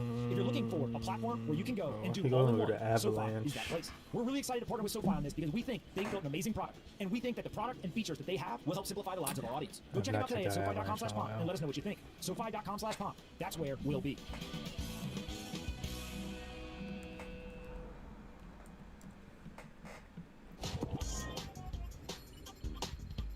Oof. All right. Finally We are took back. the dump. We've got a great guest. I don't think you guys have ever met him before. We have Dylan here with us. Dylan, let's bring you up here. What's going on, man? How's it going, guys? Thanks for having me on. Of course. All right, let's start off first, just kind of introducing you to everyone. You work at Bitcoin Magazine. Explain a little bit about what you do there and kind of what you're personally interested in terms of Bitcoin and macro environment. Yeah, so I work at Bitcoin Magazine and I lead off their premium markets product. So we cover, it's called the Deep Dive, and we cover global macroeconomics, on-chain analytics, and Bitcoin derivative markets, and really just kind of combining with the day-to-day, week-to-week, month-to-month moves in the Bitcoin markets or just financial markets more broadly, and combine that with this 10-year or like really this kind of monetization process of Bitcoin, and combining both of those views, like keeping that sort of zoomed out view as well as just kind of giving some context of, about what's happening and why. Yeah, and I think that's part of what is so fascinating about the way that you cover this is you always keep the macro environment in mind as you look at the Bitcoin market. So we've got a bunch of charts that we're going to run through here. Let's start first with the major central banks' total assets as they continue to rise, and help us understand just kind of contextually, like, why is this chart important and what does it really tell you as you look at it? Yeah, so I mean, there's a couple things. Like one, we have this new technology, right? We have Bitcoin, and so many people are trying to figure this out, and there's a lot of noise in like the so-called crypto space, right? We all know this, but really, I think what's happening and what's forcing people to adopt this technology, this monetary technology. Damn, delirium really gonna pop like that? Okay. Really, understand this, especially if they're not studying macroeconomics or have a like in-depth history of, I'm gonna put some monetary assets and Ethereum over here. I but think. Starting in 08 and in 2020, we kind of hit the zero lower bound, and so central banks kind of ran out of their main option, firepower, which is interest rate policy. And so what they went to is quantitative easing. It's essentially just stuffing a bunch of cash in the bond market, or really, I mean, simplified as printing money, right? But it's really just lowering the discount rate of or the cost of capital everywhere on the planet. And so these are all global major central banks. And what this is just showing is that they're trying to keep the system glued together. But it's cracking. It's cracking at the seams. And so this is actively forcing people into Bitcoin Let's go to the chart first. Shelter elsewhere. And so when we look at the total assets, obviously every major central bank just absolutely took off in 2020 for obvious reasons. But also in the United States, we've got this debt chart that shows a very similar type of growth there at the end in 2020. So explain what's going on here. Yeah, so this is looking at. So this chart is bullish. Right now, GDP at 400%. And so my good buddy Greg Foss, who was on your show, This could have been a top. No, it's to the upside though. But then we had this big drop down. Given that all debt has to be repaid plus interest, unless the economy is growing at 12-15% a year in real terms, then we're in a debt spiral, and there's really no way out unless it's default, which is politically not feasible, or to basically debase the currency. And so that's the game we're playing. And really, a lot of people get upset with the puppets of the game, but it's more systematic than that. It's not about Trump or Biden or Powell or whoever you want to call shots at. And I get it, I do it too sometimes. But it's systematic. We're in a debt spiral, and mathematically, there's no way out of this except to continue printing and attempting to kick the can down the road. But more and more people are waking up and saying, I don't want to play this game. Yeah, I think that's a great way to describe it. We've got a chart How here are for real these 10-year all Treasury September bond yield. 17, Describe 16? what's going on with the 10-year yield, but also what the And relationship to the 10-year then yield it inflation is. says, Yeah, so then we're the on the Fed, like, 22nd. inflation, I believe, is kind of flawed, and I think most people that are paying attention do as well. But just for the sake of the argument, we'll use it. It's there's PCE, So it's gonna start CPI, going basically down from consumer here. price inflation, and you're indexing that against what a treasury bond gives you. What a lot of people in financial markets, they use as their risk-free rate. And what you're looking at Actually, is it's not essentially in weird. this chart, when you break that zero lower bound, the cost of capital is negative, right? So when you're evaluating stocks, real estate, any asset, when the cost of capital is Going negative, what's the down value? in And the answer trend, is actually, it yeah. doesn't compute. It We breaks. had this So if you're holding uptrend. a bond, or if you're sitting on a 60-40 portfolio, if you're Kinda pension having a or your mixed trend. 401k, you're I wouldn't losing, go in in real on the terms. native Even if token. nominally you're making out okay, you're basically being pillaged if you're holding bonds or a lot of these financial assets, because the cost of capital is so distorted, and that's because it's a centrally planned market. And so I think these are Did they like the finish broad minting macro all trends these? here. This is why, Yeah, they stocks all are minted. important regardless. And Satoshi literally released Bitcoin because of these problems. I think he chose to release Bitcoin kind of strategically. But this is why Bitcoin is especially so important. And when we look at this idea of global aggregate negative yielding debt, it just is nuts, right? To see that now there's about $14 trillion total of this. How does this fit into the macro picture? Yeah, so this is kind of similar to the past charts, but basically, a lot of people like to call Bitcoin a bubble. I think it's about 900 billion today in total market cap. But just for context, there's $14 trillion, or I think this was from last month, but around $14-15 trillion of debt today that is guaranteed to lose money. People signing up, giving $100 to receive 99 back.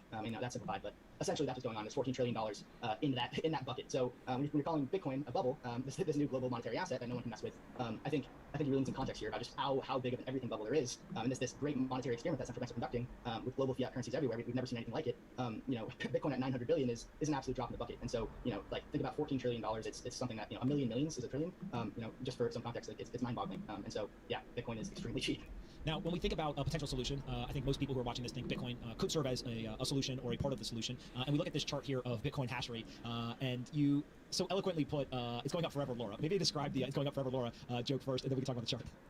Yeah, so that's I stole that from Michael Saylor. And he did an interview with Laura. I can try to swing trade talking this about too. the price. Laura, yeah, talking about the price, but in this case, I'm talking about the hash rate. And essentially, for those who are not aware, hash rate is essentially just this Darwinistic capitalistic competition to mine Bitcoin. And this is in log scale. So if you're looking at at this chart, it's going up in factors of 10. I'm sorry, 100, no 10. And so if in linear terms, it looks absolutely ridiculous. It looks like it's hockey sticking up. But what this is showing is that the competition to sell energy to the Bitcoin network, and basically all or mostly wasted energy or underutilized energy, right? This is this free market thing. There's no one being coerced into mining Bitcoin, and oftentimes energy, the cost is zero or negative, right? Like these oil producers are literally, they have to pay because they're emitting this methane into the atmosphere. And so Bitcoin mining is a solution to, hey, I'm going to turn this wasted energy into global money, global decentralized money. And so, what this is you're seeing just this new monetary asset born, and the energy cost is what the free market is willing to pay to secure this monetary network. And so, hash rate is something that it's not something that's like easy to explain to someone that's just, falling down the Bitcoin rabbit hole of the path, but it's one of the most important aspects. Related to the hash rate is this idea of mining difficulty, and kind of this every 2 weeks there's an adjustment to the network based on how much computing power is on there. We've got a chart that shows the actual mining difficulty. Describe kind of how you think about this, and